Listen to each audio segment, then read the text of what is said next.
Hey everyone, welcome to Judging for the Win. I'm Dave, and this is my daily ruling. Amy controls Celestus Sanctifier and Angel of Flight Alabaster. She knows that it's going to go from day to night this turn.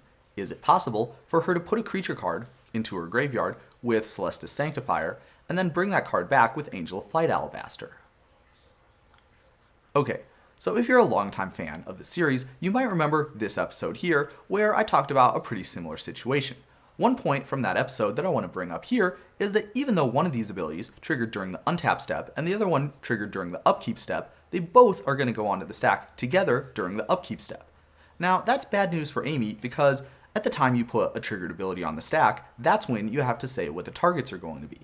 So at the time when you're saying what target you want to put for the Angel of Flight Alabaster ability, that's before the Celestus Sanctifier's ability has resolved. That means that it's not going to be possible for you to mill a card with Celestus Sanctifier and bring it back at the same turn with Angel of Flight Alabaster. So that's kind of a bummer, but here's another card that works a little bit better with Celestus Sanctifier, Radiant Scrollwielder. So as you can see, Radiant Scrollwielder has you choose something at random. It doesn't target.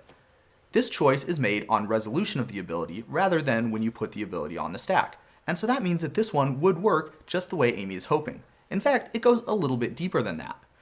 Another point from that episode that I brought up earlier is that if you have two of these triggered abilities going on the stack together during the upkeep, there's no requirement for Amy to put them in the order that they triggered. It's actually possible for Amy to put these triggered abilities on the stack in either order. So, what does that mean for her?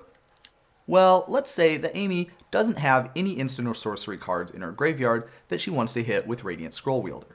In that case, she could put the Radiant Scrollwielder ability on the stack and then put the Celestus Sanctifier on top of it so that she would be able to look at the top two cards of her library and maybe hit an instant or sorcery that she does want to hit and put it into her graveyard in time to be eligible to get randomly picked by the Radiant Scrollwielder.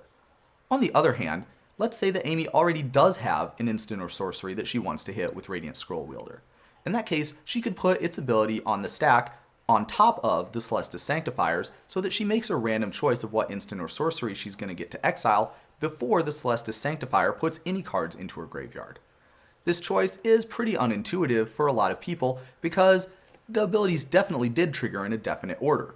However, you can check out my video that I linked at the beginning of the episode to see more details about exactly why this is the case.